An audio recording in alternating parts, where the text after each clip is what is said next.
வாசன், வயது 33. அவன் மிகுந்த நாட்களாக எதிர்பார்த்திருந்த வெளிநாட்டு வேலை, அதற்கான இன்டர்வியூ அவனுக்கு வந்திருந்தது. மறுநாள் புதன்கிழமை காலை அவன் 3 மணிக்கே தன் வீட்டை விட்டு கிளம்பி ஏரோட்ரோமுக்கு சென்று அங்கிருந்து அந்த வெளிநாட்டுக்கு சென்று அந்த இன்டர்வியூவில் கலந்து கொண்டால் அவன் பல நாள் கனவு இனிதாக நிறைவேறும். அது ரொம்ப அவன் ஆசைப்பட்டுருந்தான்.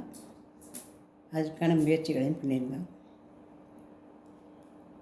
அதனால் அவர்கள் வீட்டில் அவன் குழந்தையாக இருக்கச்சியே, எல்கேஜி படிக்கச்சியே ஒரு வேலையாள் இருந்தான். அவனிடத்தில் நீ வழக்கம் போல் எனக்கு கார் ஓட்டின்னு வரணும், என்னை எப்படி எல்கேஜி போக வச்ச காரில் காய்ச்சி வச்சுக்கொண்டு ஸ்கூலில் விட்டியோ அந்த மாதிரியா, நான் முதல்ல வேலைக்கு போக போகிறேன், அதுக்கு ஏரோட்ரோமுக்கு நீ என்னை ஆக்ஷன் போய் விடணும் அப்படின்னு சொல்லியிருந்தான். அவனும் மிகுந்த பாசத்தோட சரின்னு சொல்லியிருந்தான். நல்லா காரும் ஓட்டுவான் ஃபாஸ்ட்டாக. நீ இன்றைக்கி வீட்டுக்கெல்லாம் போக வேண்டாம், நீ இங்கேயே இரு, அதிகாலை 3 மணிக்கு இவனுக்கு வீட்டிலேருந்து வரத்துக்கு நாழி எடுத்துனேன், என்னால் ஏரோட்ரோமுக்கு போக முடியாது அப்படின்னு சொல்லியிருந்தான். இல்லைப்பா, இன்றைக்கி வீட்டுக்கு போக வேண்டிய அவசியம் இருக்குது, நான் போய்ட்டு கத்தில் 3 மணிக்கு கண்டிப்பாக வந்துடுறேன் அப்படி. சரி போய்ட்டு வா, நான் அரை மனசோட சொன்னேன். கண்டிப்பாக 3 மணிக்கெலாம் வந்துடணும் அப்படின்னு சொல்லி அனுப்பினான். கண்டிப்பாப்பா, கண்டிப்பாக 3 மணிக்கு வந்துடுறேன் போனான். ஆனால் அன்று என்னமோ அவன் அசந்து தூங்கி போயிட்டான். அவன் வரும்போதே மணி 4:30 ஆயிடுச்சு.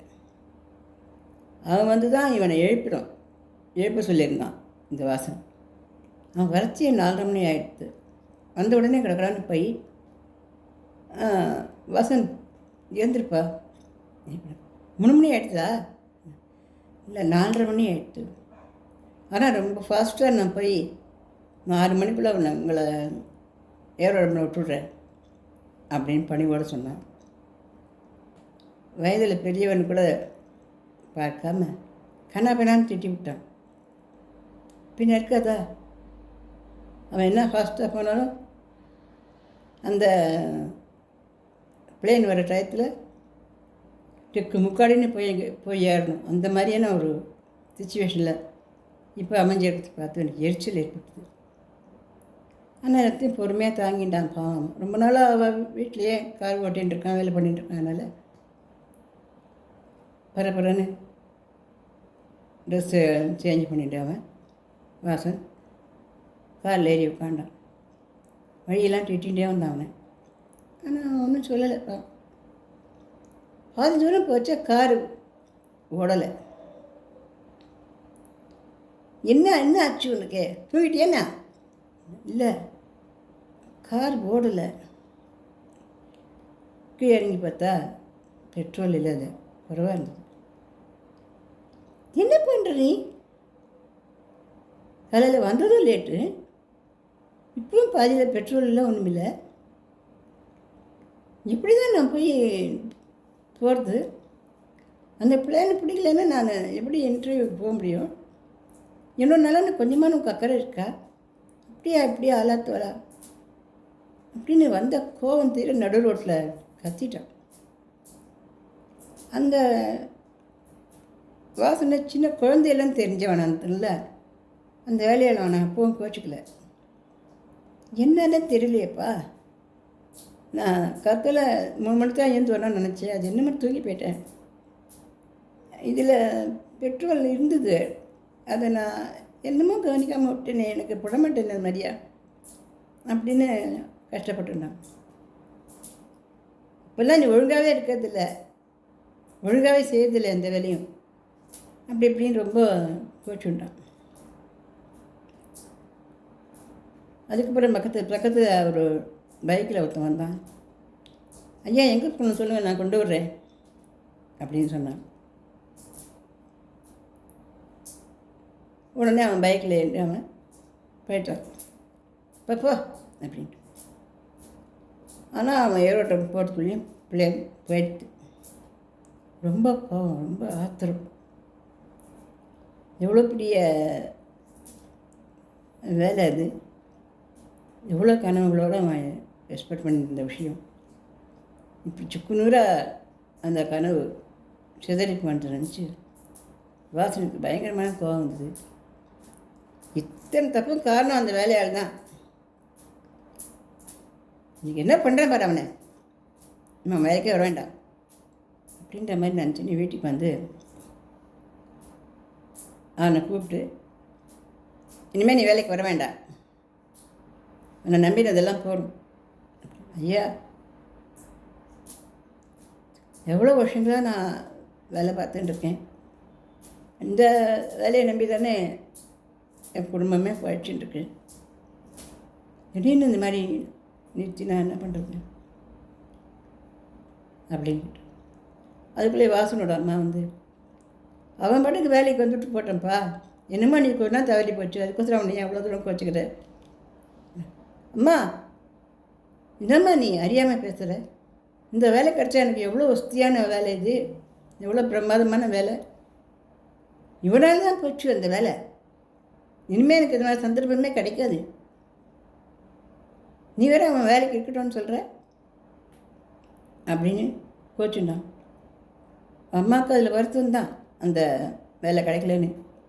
இருந்தாலும் சொன்னால் சில சந்தர்ப்பங்களை, சில கஷ்டங்களோ சில இழப்புகளோ நடக்குது, ஏதோ சில நன்மைகளும் கூட இருக்கும்பா.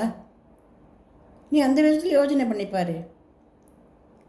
ஒரு நாளாவது அவன் லேட்டாக வந்திருக்கானா, ஒரு நாளாக உன்னை சொன்ன டயத்துக்கு உன்னை கொண்டு விடாமல் இருந்திருக்கானா, இவன் காலில் ஏண்டி எத்தனை இடங்களுக்கு நீ போயிட்டு வந்திருக்க, செஞ்சுருக்க. சின்ன வயசுலேருந்து இவன் நம்மளுக்கு எவ்வளோ தூரம் வச்சிருக்கான், இதெல்லாம் ஒன்று மனசில் வச்சுப்பார். அவன் வேலைக்கு வரட்டுவான், போகாமல் தான் நீ கொஞ்சம் 4 நாளைக்கு அவனோட பேசாமல் இருந்துக்க, அவ்வளோதான். இந்த மாதிரி அவனை வந்து வேலையை விட்டு நிற்காத அப்படின்னு சொன்னேன். என்ன சொல்கிறியோப்பா, வந்து தொலைடா அப்படின்னு சொல்லிட்டு சொன்னேன். அவ்வளோ பெரியப்பா அவனை விடாம இந்த மாதிரிலாம் பேசாத, எனக்கு இஷ்டம் இல்லைம்மா. எவ்வளோ பெரியவனாக இருந்தால் என்ன, அந்த பஞ்சுவாலிட்டி இல்லை, அந்த ஒழுக்கம் இல்லை, அந்த டயத்துக்கு வரல, எனக்கு போன வேலையை திருப்பி கொடுப்பானா.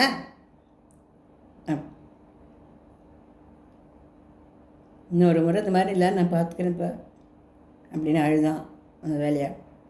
பாப்பா அப்படின்ட்டு சரி அவனுக்கு கணக்கு தொடச்சின்னு போயிட்டான்.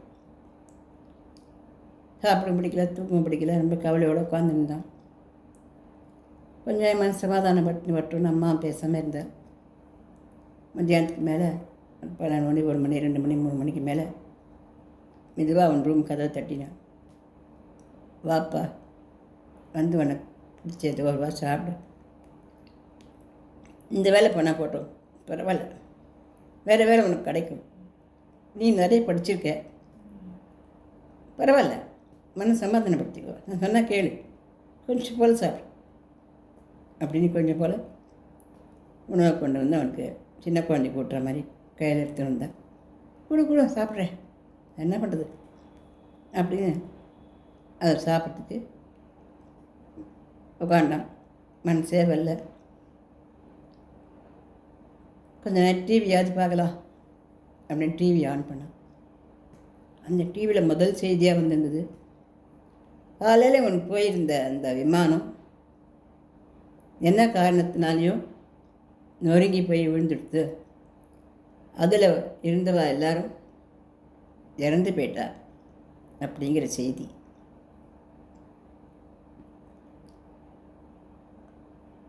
அதை பார்த்ததும் அம்மா, சில இழப்புகளில் கூட சில நன்மைகள் இருக்குன்னு சொன்னியே கத்தலை, அப்போ அந்த கோபத்தில் எனக்கு ஒன்றும் புரியல. நான் இந்த பிளானில் போயிருந்தேன்னா வாயை மூடுறா, இது கடவுளோட செயல். எந்த செயலும் நாம் செய்கிற செயலே கிடையாது. நாம்பளாம் வெறும் கருவிகள் தான். எது எப்படி நடக்கணுங்கிறது மேலே இருக்கிற அந்த கடவுளுக்கு தான் தெரியும். நீ அந்த பிளேனில் போகக்கூடாதுன்றதும் உன்னோட உயிர் காப்பாற்றப்படணும் அப்படிங்கிறத விரும்பின அந்த இறைவன் சில தடங்கல்களை கொடுக்குற மாதிரி கொடுத்து உனக்கு கோபம் வர மாதிரி பண்ணாத வழிய உன்னுடைய உயிரை காப்பாற்றிருக்க அப்படின்னு சொன்னேன். அப்போ அந்த வேலையாள் இதை சமாச்சாரம் ஒன்றும் தெரியாத மெதுவாக வந்து அழுத கண்ணோட நின்னான். வாப்பா, நமக்கு நடக்கிற எந்த கஷ்டங்களுக்கும் எந்த சந்தோஷங்களுக்கும் யாரும் காரணம் இல்லை. நமக்கு மேலே ஒன்று இருந்துட்டு எல்லாத்தையும் செஞ்சுன்னு போடுது. சந்தோஷம் வந்தாலும் நம்ம சந்தோஷத்தோடு அந்த ஒன்றுக்கு, அந்த ஒன்றுன்றது இது, அதுதான் கடவுள், அதுதான் இறைவன். அவருக்கு நன்றி சொல்லணும். கஷ்டங்கள் வந்தாலும் அப்பா நான் என்ன பண்ணுவேன், இந்த கஷ்டத்தை தாங்கிக்கிறதுக்காக எனக்கு தைரியம் கொடு, இந்த கஷ்டத்தை கடந்து போகிறதுக்கு எனக்கு வழிகாட்டு அப்படின்னு நம்ம ப்ரே பண்ணணுமே வழிய நம்ம தான் எல்லாத்தையும் பண்ணுறோம், நம்ம நினச்ச மாதிரியே தான் எல்லாம் நடக்கணும் அப்படின்னு நம்ம பிடிவாதம் படிக்கிறதுல எந்த லாபமும் இல்லை. ஒரு சில விஷயங்கள் கிட்ட வந்து அது நமக்கு கிடைக்காம போகிறது அப்படின்னா அந்த விஷயங்கள் வந்து நமக்கு தேவையில்லை அப்படிங்கிறது தான் கடவுளுடைய விருப்பமாக நம்ம எடுத்துக்கணும். மனசு எந்த நேரத்துலையும் சமாதானமாக வச்சுக்கணுமே வழிய கோபமாகவும் ஆத்திரமாகவும் வச்சுக்கூடாது. நீ காலையில் சொன்ன அவ்வளோ வார்த்தைகளும் எவ்வளோ கொடுமையான வார்த்தைகள். திருப்பி நீ எவ்வளோ சம்பளம் கொடுத்தா அந்த வார்த்தைகள் வந்து நீ அவனுக்கிட்டேருந்து வாபஸ் வாங்கிக்க முடியும் கேட்டார். அந்த வேலையாட்டுனா, அம்மா குழந்த மாதிரிம்மா, வாசனை பற்றி வரைக்கும் நான் எவ்வளோ சின்ன குழந்தையிலேருந்து அவனை பார்த்துருக்கேன். அவன் சொன்னதான் எனக்கு எதுவுமே மனசில் படலை. மாறா எனக்கு நான் இந்த மாதிரி ஏன் நடந்துட்டேன்னு எனக்கு தெரியல.